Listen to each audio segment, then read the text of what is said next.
किसी ने क्या खूब कहा है कि जिंदगी को शांति से जीने के सिर्फ दो तरीके हैं। पहला, भूल जाओ उन्हें जिन्हें आप माफ नहीं कर सकते। दूसरा, माफ कर दो उन्हें जिन्हें आप भूल नहीं सकते।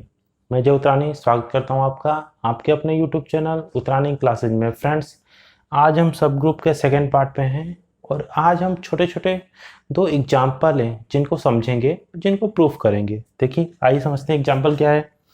फर्स्ट, एवरी सब group of an abelian group is normal. मतलब अबेलियन ग्रुप कोई है, उसका अगर कोई सब ग्रुप लें तो वो नॉर्मल होगा। ये हमको प्रूफ करना है फर्स्ट एग्जाम्पल में। Second, the centre Z of group G is normal subgroup of G. ठीक है, सेंटर ऑफ द ग्रुप जो होता है वो नॉर्मल सब ग्रुप फॉर्म करता है, ये पता करेंगे हम। तो इसको जानने के लिए पहले हमें सेंटर ऑफ द ग्रुप होता क्या ये पता होना चाहिए, इस पे भी डिस्कस करेंगे। तो आइए पहले फर्स्ट एग्जांपल समझते हैं, फिर सेकंड की बात करेंगे। देखिए, एग्जांपल नंबर फर्स्ट बहुत ही छोटा सा एग्जांपल है, तुरंत बस लिखे नहीं कि प्रूफ हो गया। मतलब इसके स्टेटमेंट में ही इसका प्रूफ छुपा हुआ है। आइए समझते हैं कैसे। एवरी सब group of an abelian group is normal. मतलब अबेलियन ग्रुप ने उसका कोई भी सब ग्रुप पकड़े तो वो नॉर्मल होगा। ठीक है, अच्छा अबेलियन ग्रुप क्या होता है? अबेलियन ग्रुप मतलब वो 5 प्रॉपर्टी होल्ड करता है। कौन कौन सी? क्लोजर, एसोसिएटिव, आइडेंटिटी, इनवर्स और एक कम्यूटेटिव लॉ। मतलब उसके हर एक मेंबर आपस में कम्यूटेटिव लॉ को फॉलो करते हैं। ठीक है, तो हमने यहाँ पे मान लिया let H be any subgroup of an abelian group G. अब नॉर्मल सब ग्रुप में मैंने एक डेफिनेशन बताई थी कि अगर किसी सब ग्रुप का राइट और लेफ्ट कोसेट है ना, राइट लेफ्ट का सोच क्या होता है? मतलब ये अगर कोई सब ग्रुप है, इसके राइट साइड में ग्रुप का मेंबर लगा दें, ठीक है, और ये सब ग्रुप है, इसके लेफ्ट साइड में ग्रुप का मेंबर लगा दें, तो अगर उसके राइट और लेफ्ट कोसेट दोनों इक्वल हो जाएं, ठीक है, ये यहाँ पे कोई बी भी हो सकता है, तो अगर ये दोनों इक्वल हो जाएं तो उस केस में ये क्या होगा?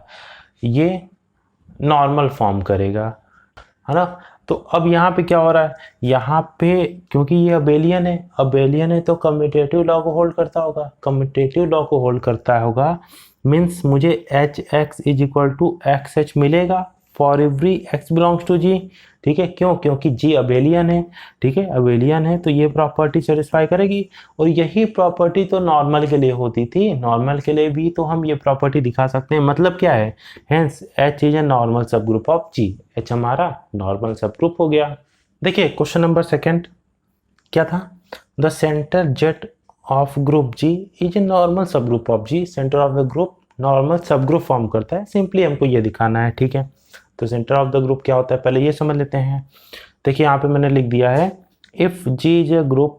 ठीक है, जी कोई ग्रुप है, देन सब ग्रुप जेड। अब ये जेड को आप इंटीजर मत समझ लीजिएगा, ये सेंटर ऑफ ग्रुप दिखाने का बस एक सिंबल है। ठीक है, सब ग्रुप जेड डिफाइन बाई। अब इस जेड में आ किस टाइप के मेंबर आ रहे हैं? अब इसमें आ वो मेंबर रहे हैं जो कम्यूटेटिव लॉ को होल्ड करें। भाई किसके किसके मेंबर? ये जेड है, इस जेड के अंदर वो सभी जेड आएंगे, है ना। भाई मेंबर है तो स्मॉल लेटर ले लिए, वो सभी जेड आएंगे जो ग्रुप के हर एक मेंबर के साथ, बात को समझिएगा, जो ग्रुप के हर एक मेंबर के साथ कम्यूटेटिव लॉ को होल्ड करते हो। ठीक है, मतलब कम्यूटेटिव लॉ को होल्ड करने वाला हर एक जेड इस कैपिटल जेड के अंदर आता होगा। तो उसी जेड को जब उसका पूरा एक सेट बना लेंगे तो उसी को कहेंगे कि वो क्या है? Centre of the group. ठीक है, पढ़ लेते हैं एक बार। Capital Z is equal to X Z is equal to Z X such that for every X belongs to G Z belongs to capital Z is called centre of the group. बस आपको ये formation जो यहाँ पे लिखी गई है, बस ये आपको याद रखनी है। तो अब डेफिनेशन तो हमको पता चल गई। ठीक है, अब इस डेफिनेशन में अब इसको ये प्रूफ करना है कि ये जेड क्या है? ये नॉर्मल सब ग्रुप फॉर्म करता है। ठीक है, नॉर्मल सब ग्रुप में दो वर्डिंग आ रही है, एक नॉर्मल की कंडीशन, एक सब ग्रुप की कंडीशन। तो पहले तो हमें ये पता होना चाहिए कि ये जेड सब ग्रुप फॉर्म करता है कि नहीं। तो पहले इसको सब ग्रुप दिखाएंगे, फिर नॉर्मल दिखाएंगे। सब ग्रुप दिखाने के लिए हम क्या करते थे? एक मेंबर दूसरे का इन्वर्स मीन्स अगर ये ए बी एच में आता था तो implies that A B inverse belongs to H, ये होना चाहिए। अगर ये होता है तो वो नॉर्मल सब ग्रुप कहलाएगा। सब ग्रुप पे भी मैंने पूरे वीडियो बना दिए हैं, अगर आपने नहीं देखे तो उसको देख लीजिए, आपका पूरा ग्रुप थ्योरी का कॉन्सेप्ट और अच्छा हो जाएगा और क्लियर हो जाएगा। ठीक है, तो पहले हम इसको सब ग्रुप दिखाएंगे, फिर नॉर्मल की कंडीशन क्या होती है, x h x inverse belongs to H, फिर इस कंडीशन को हम दिखा देंगे, हमारा जो एग्जाम्पल है वो प्रूफ हो जाएगा। आइए समझते हैं। देखिए क्लेम मैंने यहाँ पे लिख दिया है, क्या है, Z is a normal subgroup of ji. Z को हमें नॉर्मल सब ग्रुप दिखाना है, पहले वही उसको पहले सब ग्रुप दिखाएंगे। सब ग्रुप दिखाने के लिए एक मेंबर दूसरे का इनवर्स उसमें आना चाहिए। ठीक है, ये हम दिखा देंगे, फिर उसको नॉर्मल दिखाएंगे।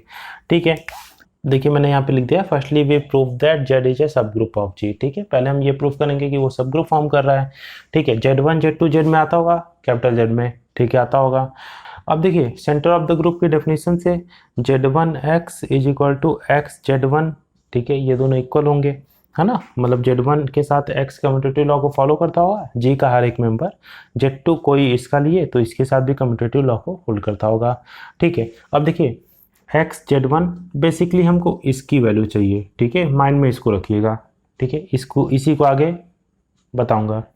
ठीक है, इसकी वैल्यू क्या है, Z1 x है। ठीक है, Z के साथ x कम्यूटेटिव लॉ को फॉलो करता है, हो गया। अब देखिए, अब यहाँ से ध्यान दीजिएगा, यहाँ से ये Z2 x is equal to x Z2 ये हमको पता है। ठीक है, अब इसको, है ना, Z2 inverse Z2 x is equal to x, ठीक है, इसको Z2 इनवर्स हम अप्लाई कर दें तो ये तो यहाँ पे कैंसिल हो गया होगा Z2 इनवर्स अप्लाई करने के बाद। ठीक है, तो इस x की वैल्यू हम इतना लिख सकते हैं, बिल्कुल लिख सकते हैं। ठीक है, तो अब मैंने ये क्या किया, मैंने इस x की जगह पे, देखिए यहाँ पे ये Z1 रहने दीजिए। ठीक है, Z1 ये है, इस x की जगह पे हम इतना Z2 इनवर्स Z2x, ये वहाँ से आपको नजर में आया तो ये मानिए कि कोई मेंबर उसका इनवर्स कैंसिल आउट हो गया, वो आइडेंटिटी देता होगा और ये x हो गया। ठीक है, इतना तो काम हो गया, यहीं से उसको निकाला गया है। ठीक है, अब देखिए, अब ये Z1 ये Z2 इनवर्स, ठीक है, ये Z2 ये x हो गया। ठीक है, अब इस Z2x को x Z2 लिख सकते हैं फ्रॉम फर्स्ट, तो Z1 Z2 inverse x Z2 मैंने फ्रॉम फर्स्ट लिख दिया। ठीक है, अब हम किसको लेके चलेंगे, अब हम इसको लेके चलते हैं, x Z1 Z2 इनवर्स को लेके चलते हैं। ठीक है, देखते हैं आता क्या है। अब देखिए, अब ये x Z1 मैंने इसीलिए कहा था कि इसको ध्यान रखिएगा, इसकी वैल्यू हमने क्या निकाली, इतनी निकाली है। ठीक है, हम लेके क्या चल रहे हैं, x Z1 Z2 इनवर्स, तो x Z1 की वैल्यू यहाँ से हम ये लिख देते हैं, देखिए पूरी मैंने वही लिखी है, Z1 Z2 inverse x Z2। ठीक है, ये Z2 इनवर्स यहाँ लगा हुआ है। अब इसको अंदर अप्लाई कर दीजिए, अप्लाई कर दिए तो Z1, सॉरी यहाँ पे डॉट नहीं है, ठीक है, यहाँ पे ये डॉट है ना, कॉमा नहीं था, ये Z1 Z2 inverse x Z2 inverse यहाँ पे आ गया, तो ये कैंसिल आउट होके आइडेंटिटी देता होगा। ठीक है, वो आइडेंटिटी दे दिया तो क्या आया, Z1 Z2 इनवर्स x आ गया। ठीक है, अब यहाँ पे हम क्या लेके चले थे, ये Z1 है। ठीक है, तो ये x Z1 Z2 इनवर्स लेके चले थे, तो Z1 Z2 इनवर्स x आ गया। इस पूरे पे भी आप यहाँ पे ये ब्रैकेट लगा लो, तो आप देख सकते हो कि x के साथ क्या हो रहा है, कि ये x के साथ ये Z1 Z2 इनवर्स, ठीक है, Z1 Z2 इनवर्स भी कम्यूटेटिव लॉ को फॉलो कर रहा है। मतलब एक मेंबर दूसरे का इनवर्स कम्यूटेटिव लॉ को फॉलो कर रहा है ना, और ये पूरा इसके साथ ना, तो मतलब ये Z में आता होगा। तो यही तो हमको दिखाना था कि कोई भी, यही होती थी ना सब ग्रुप की कंडीशन, कि ए बी इस H में अगर आता हो तो ये इम्प्लाइज करे ए बी इनवर्स भी H में आता हो। तो अगर देखिए Z1 Z2 Z में आ रहा है, तो Z1 Z2 इनवर्स भी Z में आने लगा, मतलब क्या है, मतलब Z सब ग्रुप होने लगा G का। अब हमें क्या दिखाना है, अब इसको हमें नॉर्मल सब ग्रुप दिखाना होगा। देखिए अब हमको क्या दिखाना है, अब हमें नॉर्मल दिखाना है, किसको, Z को, कहाँ पे, G में। उसके लिए हमें क्या दिखाना होगा, x Z x inverse belong कर रहा है कैपिटल Z में, ये कंडीशन दिखानी होगी। ठीक है, तो मान लेते हैं कि for every x belongs to G and Z belongs to Z we have x G sorry x Z x inverse, इसी को मुझे कहाँ करना है, बिलोंग कराना है कैपिटल जेड में, सेंटर ऑफ द ग्रुप में। अगर ऐसा हम करा देते हैं तो वो नॉर्मल फॉर्म कर जाएगा, ठीक है। अब देखिए ये एक्स तो ग्रुप का मेंबर है, ठीक है, ये सब ग्रुप के मेंबर आ रहे हैं, तो ये कम्यूटेटिव लॉ को होल्ड करते होंगे, क्यों, क्योंकि ये जेड तो सब ग्रुप हो गया, सब ग्रुप हो गया तो ये भी ग्रुप का मेंबर आया होगा, तो मतलब ये आपस में एसोसिएटिव कम्यूटेटिव ये सब लॉ को, सॉरी कम्यूटेटिव नहीं कर सकते, एसोसिएटिव लॉ को फॉलो करते होंगे। तो एसोसिएटिव लॉ से ये जेड ये एक्स इनवर्स आ गया, ठीक है, इधर उधर करके हमने लिख दिया। भाई कोई मेंबर उसका इनवर्स मिलके क्या देगा, आइडेंटिटी देगा, तो यहाँ पे इज इक्वल टू जेड ई हो गया।